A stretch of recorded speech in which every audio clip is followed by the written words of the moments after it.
It's very nice to be with you. It's a difficult period for the world. This virus pandemic is continuing, as you know. Um, Millions of people are infected. No idea how many people are infected in India. At our institute, Tricontinental Institute for Social Research, we've been doing a lot of studies of how is it possible, comrades, that in countries governed by socialist governments, give you the example of Vietnam, Laos, they both border China. They have had almost no deaths. In Laos, which borders China, very poor country, zero deaths from COVID-19. In Vietnam, socialist country, very poor country, borders China, only 6 deaths. How is this possible that India, much richer country than Laos and Vietnam, of course, with high poverty rate, but India, a richer country, more resources, totally failed in front of this COVID-19 pandemic. BJP government once again does what it's always done. They do dramatic policies with no consultation, no democratic discussion. We saw it with demonetization. We saw it with the lockdown when they sent hundreds of millions of migrant workers home. And we're seeing it with these bills. And I'm going to come to the education bill in a second. They don't have any policy that they share with the public. They are incompetent before crises. A government is judged, comrades, not when it's able to have a leader who makes speeches in front of lots of people. A government is judged for its competence. Look at the government in Kerala, for instance. Health Minister Shailja, immediately when she saw the news from the WHO about a new virus in China, she immediately set up a task force, immediately got to work competently, scientifically, in the way a government should operate. It turns out that it's most of these socialist governments, like in Cuba, for instance, the government took this very seriously. A poor country, Cuba is a very poor country of 11 million people, took it very seriously. Almost no deaths. How is this possible? Because they are competent and they are democratic. 29,000 medical students in Cuba left the dormitory and went and tested every single citizen of Cuba. 11 million people were tested by 29,000 medical students who did it on a voluntary basis. That is a socialist society, comrades. Not a society where the government announces something and tells you you have to do it. There's no democratic process. They say India is the world's largest democracy. There's no democratic process. Look at Jammu and Kashmir. Today is the first anniversary of abrogation of Article 370, the division of Jammu and Kashmir into 2 union territories directly governed by New Delhi. No discussion. The people of Jammu and Kashmir not brought into a conversation. Their rights taken away. Today I published an article, I interviewed Comrade Muhammad Yusuf Tarigami, State Secretary of the CPIM in Jammu and Kashmir. He said, we have been made, and I want you to pay attention to his words, we have been made from citizens to subjects. We used to be citizens, now we've become subjects. Pay attention to the words, very important concept he said. We are not citizens anymore, our citizenship was taken away. It's a very serious statement made by Comrade Tarigami. This is a government incompetent. It's in this context that we have to look at the education policy. You can't look at the education policy by itself. You must first judge the competence of the government. If the government is competent, then you will have trust in the government's policy.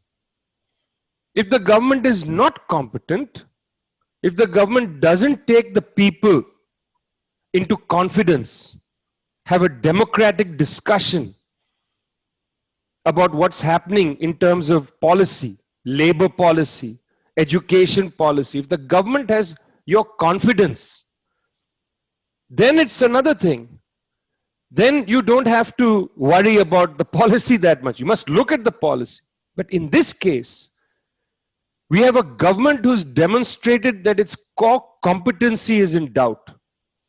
Runaway pandemic in India, terrible situation in Jammu and Kashmir, border disputes in Galwan Valley with China. Between January and June of this year, more people have crossed over from Pakistan than they did last year. That means so-called infiltration has increased. How is this government to be trusted to do anything? And now trusted to take care of education policy for children without a discussion. This is very important. It's not a democratic discussion. I'll come back to that. In this pandemic, our institute has suggested that there are at least 5 different crises that we need to pay attention to. And these are all related to education. Don't worry, I'm coming to education. I haven't forgotten what we're talking about. But you see, I'm a Marxist. Marxists don't just come to the topic at hand. We have to look at the totality, at the context. 5 different crises before the planet today. 1, the crisis of the virus. This must be tackled. Healthcare workers in India must have a full solidarity, ASHA workers and so on. Full solidarity. Government is not tackling the crisis in an effective way, hasn't brought healthcare workers into the conversation, democratic discussion. ASHA workers, regularize them, pay them a full proper salary, get them equipment. That's the first crisis. Second crisis is unemployment. Catastrophic problem of unemployment. You're deciding about education policy, but you can't tackle the unemployment crisis. What's the plan? The trade unions should be brought into a discussion. Agricultural workers organizations brought into a discussion. Bring in the employers as well. Let's have a discussion. What is the way forward? What will the private sector do to increase employment? If the private sector is incapable of increasing employment, what will the government do? You need a democratic discussion about the second crisis produced by the pandemic, the crisis of employment and unemployment. The third crisis is a crisis of hunger. More than half the Indian population goes to sleep at night hungry. This is a shameful thing. It's shameful that in the planet today, we are able to send satellites into space, but you cannot feed children. We had a creche scheme in India for feeding children. It was inadequate. It was not a good scheme, but it's what we had. Where in creches themselves, Anganwadis and so on, children were given hot food. What does this education policy say? It doesn't tackle hunger. It merely uses the words about feeding children. They want to centralize food delivery. This is going to happen, by the way, if you look at it carefully, it will be outsourced to private companies and religious organizations. You see, this is a very clever trick. Rather than have different Anganwadis produce food and schools produce food, which maximizes employment geographically, you'll centralize food production. Children will not get hot meals, they'll get cold meals. This will be outsourced. Contracts will be given to the private sector. The education policy keeps saying that it's going to affirm non-private education, but they are privatizing all the aspects of the institution of education, including food delivery. We have a hunger crisis in India. That hunger crisis is not going to be solved by this education policy. And why you must link hunger to education is that the bulk of children eat in school. And school is one of the instruments to take care of hunger among children. You cannot develop your brain if you can't eat, if you don't have enough nutrition. Schools and food are integrally related, and they should be, until we have a system which provides people with the ability to feed their children properly at home. In other words, until we have a socialist system that allows children to have food at home, we should fight to ensure that they get food at school, and not cold food that comes from a privatized philanthropic, mostly religious, some Hindu trust will be delivering food. I find that objectionable. No, we want hot food delivered to children so that they have nutrition, so that their brains can develop, so they can concentrate in school. If you have not eaten, you cannot concentrate. What's the point of having a good curriculum? What's the point of having such a large section on the curriculum? What's the point of saying we want to make Indian higher education like Nalanda and like the Ivy Leagues of America if the students are hungry? What's the point? Let me ask you this just to reflect on this. Is there any point of giving all children in India computers if they can't eat? You can have computers. Let's have some private foundation deliver computers to people, but people are hungry. So I want to put hunger, the third major crisis, central to this conversation. The fourth major crisis is state violence. And in state violence, I include undemocratic activity, serious undemocratic activity. In all these documents produced by the BJP government, and I don't know why I end up reading so many of them. I don't know, it's a self-torture. Half of the time I can't figure out what the document is about because they use corporate language. For instance, they'll keep talking about stakeholders. You know this term stakeholder. Stakeholder, the one who holds the stake. By the way, if you read any good 19th century gothic fiction, horror fiction about vampires, you put a stake through the heart of the vampire to kill the vampire. The stakeholder, what kind of word is stakeholder when they don't mean it? Stakeholder means the person who has some stake or some role in the matter at hand. In education, who are the core stakeholders? Who are they? Shouldn't they be students? I mean, wouldn't you imagine if I was to make education policy, I would say one of the core stakeholders are students. I think you'd accept that students are a stakeholder. They have a stake. They have a role in what's going on. It's going to impact them more than anybody else. Students are key stakeholders. Teachers, another stakeholder. Teachers, shall we agree? Teachers are stakeholders. After all, you'll make your policy in Delhi, but teachers all over India are going to have to be impacted by that policy. So are students. I say students are stakeholders. So are teachers. So is the staff of the school. I don't mean teachers. I mean people who are going to cook the food. Because schools, particularly primary school, pre-K, food is an important aspect. The staff is important. I would say the cleaners of the classrooms are stakeholders in education. You see, if you have a democratic society, what you'd have is every group would have their organization. They'd have their unions. Student unions, staff unions, cleaners, food preparers, and so on. Teachers unions, and so on. Different unions. These unions representatives should be at the table, as they say in corporate language. They should be sitting there. They should be providing their input, because who knows better than the person who cooks food for students? Who knows better about that? Who knows better about students eating food in schools than the person who cooks the food?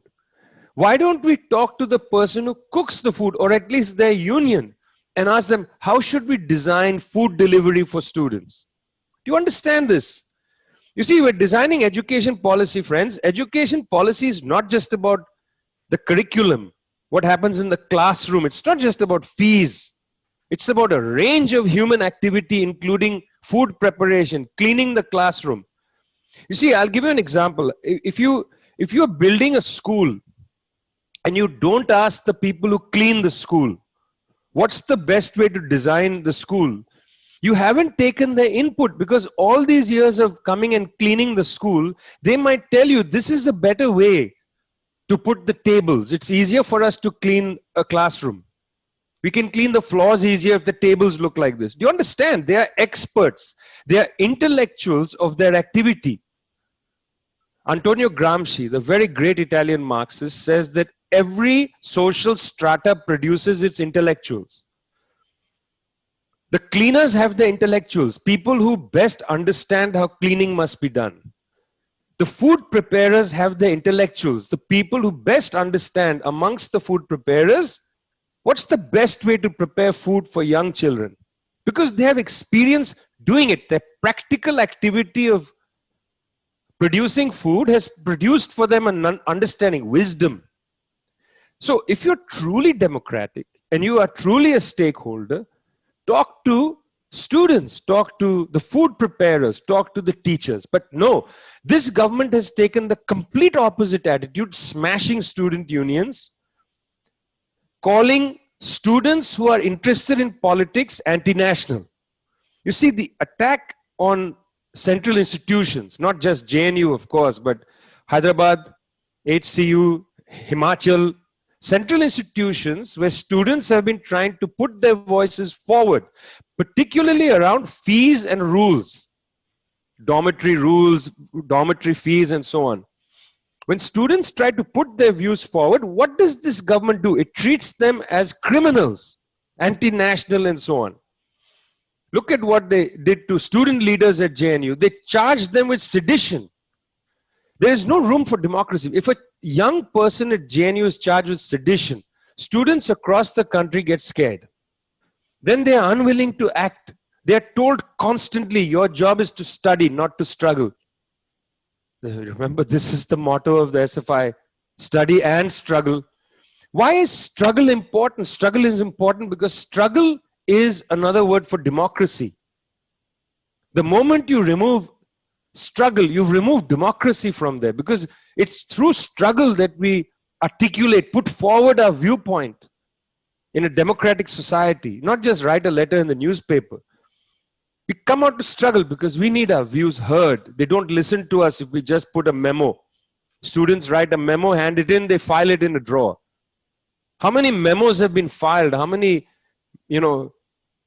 petitions have been given? They file it in a drawer. That's why we struggle to say, no, bring out the petition. Tell us, what's your position? We want to hear from you because we have spoken. If you ignore us, it's not a democracy. That's why we struggle. The fourth crisis is state violence, which partly means lack of democratic concern. The basic spirit of democracy is totally being crushed.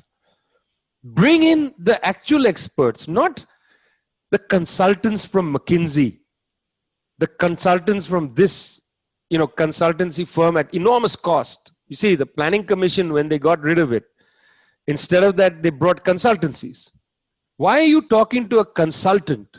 Talk to the student representatives, talk to the teachers representatives, talk to the unions of staff representatives, and so on. The fifth crisis in this period, I hope you're following these crises. The virus crisis was the first, the unemployment crisis the second, the hunger crisis the third, the fourth is the crisis of crushing of democracy, and the fifth is a crisis of social distress. You see, I've tracked this a lot, this social distress. In the coronavirus period, we have seen violence against women rise. We have seen violence against minorities rise. This is globally. Violence against women rise has been global. But I also wrote an article about violence against children. In June, the World Health Organization released a study about violence against children. And the data is shocking. 1 out of every 2 children aged 2 to 17 experience some form of violence every year. A lot of this is about bullying. Shocking numbers, violence against women. But this social distress is also digital education. You see, listen, we are all agreed that the pandemic is serious, the virus is serious, people should not be going out and transferring the disease to each other because it can get catastrophic. We are agreed on that. We are also agreed that children must study. But we are agreed that we don't want to put children under threat. So the idea of digital education in general is a good idea. Government of Kerala decided, let's use the television network to provide digital education. It's a very sensible idea. There's there's television channels. Let's use them to provide education. Now, a question can be raised: how many children have access to televisions? But let me ask you another question that I haven't seen discussed much. You see, all the statistics in National Sample Survey, all the statistics are about computers at the house or access to internet and so on. They all assume, when they do this calculation, comrades, pay attention to this thing. They all assume if there's one computer in a house and one connection, any kind of connection, either data or broadband or some kind of connection, then you can tick the box and say it's connected. If there's one device and some connection, any kind of connection, it's connected. But this is a wrong approach.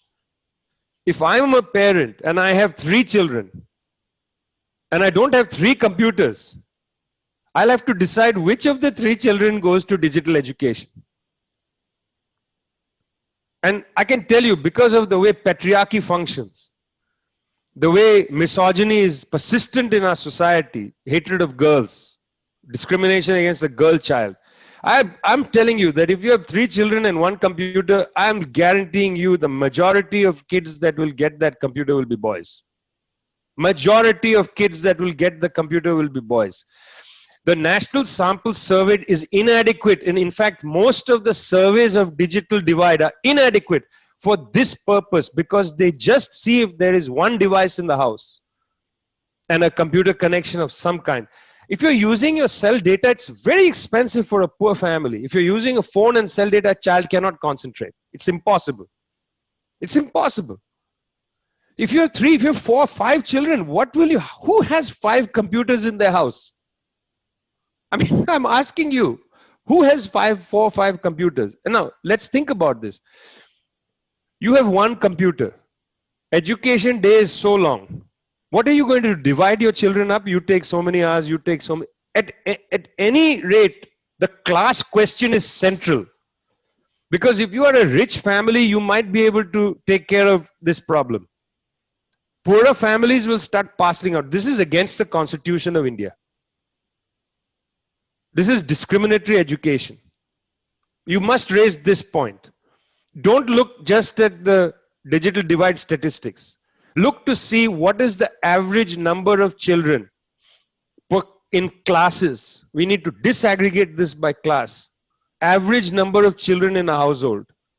And then how many computer devices are there in these households? If you don't have the same number for both, if there's 3 children, 3 computers, it's a discriminatory policy. It should go to the courts. This should be stopped in the courts. This is structural discrimination against poorer children. You cannot allow them just to use the average numbers. Well, I looked at the numbers that were available from the United Nations. You should know that UNICEF showed in 2017, it's an old number, 29% of children worldwide are not online. I thought this was a very low number, honestly, because there's another study that's a sub-Saharan Africa, 90% of children have no household computer and no internet at home. 90%. That's a newer number. That means if those children need to do digital, they have to use a parent's phone and the cell data. Very expensive for a poor family. That means they are not getting any education. Okay, they are not getting any education. I mean, I think we must go and think about radio education. You know, when I was a child, All India Radio used to run programs in the afternoon, agricultural education programs. This is the problem with private radio stations. They play garbage all day long. If you had a good, robust radio station system, you could have education through the radio for children. Teach them languages through the radio, teach them history through the radio, and so on. Radios are much easier to get access to. You know, and even the government can do schemes to provide households with radios. Television, much easier than computer. Children watch a program about something, they may write down notes in a copybook. The copybook is somehow delivered to teachers. There's a way to organize these things which are not Let's become Nalanda. Let's become the Ivy League. Let's think about, start from the concrete, the material conditions of people's lives and go from there. You see, interestingly, what this government is doing, there's a lot of stealth privatization taking place, but there's also a lot of, I want to say, hallucination, dreaming in this document. 50% of people, children will get higher education. I don't know how many of you have been through this document. If you haven't been through this document, you must go to the Student Struggle website. You must read Professor Malini Bhattacharya's article on the website. Go through it slowly. Take your time. It's an excellent study of the document. It's called, it should be shared, it's called Preliminary Responses on NEP 2020 by Professor Malini Bhattacharya, who's the head of AIDWA. It's an excellent article. She goes over many of the problems. One of the issues she raises there, I want to spend a little time on. I have about 5-6 minutes more, so I'll spend some time on that. One of the things she raises is this 50% idea. They want to have 50% of young people in India get higher education. But there's no thought about this. There's just a number there. You see, there are several questions to ask. First question is, what is higher education for? Is higher education there to produce a career? Yesterday, the Prime Minister sent a tweet because the civil service exam is finished. And he said, those who have succeeded, congratulations. Those who have not succeeded, said, there are other things for you to do in the world. There are other things for you to do in the world. Yes, of course, there are other things to do. Thank you. Thank you, sir. There are other things to do in the world. If you're going to get 50% of India's youth into higher education, what is the promise you are making to the youth? Are you promising young people that they will now get jobs of a certain kind? Is that the promise that you are making to young people? You see, that has to be on the agenda. What are you saying to young people? India, I just wanted to share these numbers with you. By 2020, this year, if the pandemic hadn't happened, this year, this is not by 2020. In 2020, this year, 4 countries, India, China, USA, and Indonesia, have half the world's population between the age of 18 and 22. Okay, so India, United States, China, Indonesia, these 4 countries have half the world's population between the age of 18 and 22. That's a very large part of the youth population. Now the Modi government says 50% of young people in India must get a tertiary degree, higher education. What is the education promising? You see, I don't believe that education must promise a career. I think this is a wrong attitude. Education makes for better people. We should not, as people who are committed to socialism, make education the handmaiden of the business sector.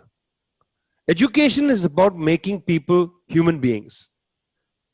Making a life is different from having a career. But this is not a democratic discussion that this government, or really, in a sense, any of the neoliberal governments has ever had with young people. They've never had a discussion with young people about how society should be organized. You see, what's the point of increasing higher education degrees if young people are entering higher education with the belief that they should study things that are going to get them a job? They should study commerce. They should study science. They should put themselves under enormous stress to get degrees in things they are not interested in because they imagine this is going to get them a job. What drives a young person into higher education often is the imagination that they will improve their standing in the world by getting a well-paid job and that they'll be able to pay off the debts of themselves and their family. They carry a lot on their shoulders. It's a very tense period for young people. But if at the other side, if a government cannot guarantee you employment, then you're putting young people at immense psychosocial stress for the period of their higher education, because you haven't told them what the goals are of society. You understand my point? My point is this: the government needs to create full plan for human life. You have to understand, if there's mass unemployment at the other side of higher education, then you cannot funnel more children into higher education, where they will be very tense about the debt that they are holding, the aspirations for a better life and so on, which will be crushed because the numbers tell us that it's not possible to meet those aspirations. So the government has to first answer the question, what happens if you're going to increase higher education enrollees to 50% of young people? What's your plan for the graduate? A document like this should have a whole chapter on the plan for the graduate. The SFI needs to raise the question, what is the government's plan for the graduates? Has the government assembled the private sector for a discussion about employment of graduates? Has the government produced a report on what it presumes to do with the graduates if 50% of India's youth are going to go into higher education? What happens on the other side? I want you to raise these questions. These are real questions about the mental health of young people. If you don't raise this question, young people will struggle with immense depression as they struggle to improve their standing in the world, where the capitalist system simply has nothing for them on the other end of the process. You understand what I'm saying here? You have to raise the question of student debt, student tension, depression. Look at the amount of suicides we see. Not just because of social distress, comrades, not just because of how many young people from disadvantaged backgrounds drop out of higher education and so on. It's not enough to say, let's enroll 50% of India's youth into higher education. How are you going to treat them when they are there? What will they do when they graduate? Where is the document? You produce a big new education policy. Where is the chapter on that? Nothing. That shows they don't care about the young people. This document was written by consultants, essentially to send a message, in my opinion, somewhere else. And that somewhere else probably is, their friends in the Ivy Leagues and so on. Not their friends in Nalanda, that doesn't exist anymore, but perhaps Nagpur. That document is written for Nagpur and for Harvard University. It's not written for the students of India. Thanks a lot.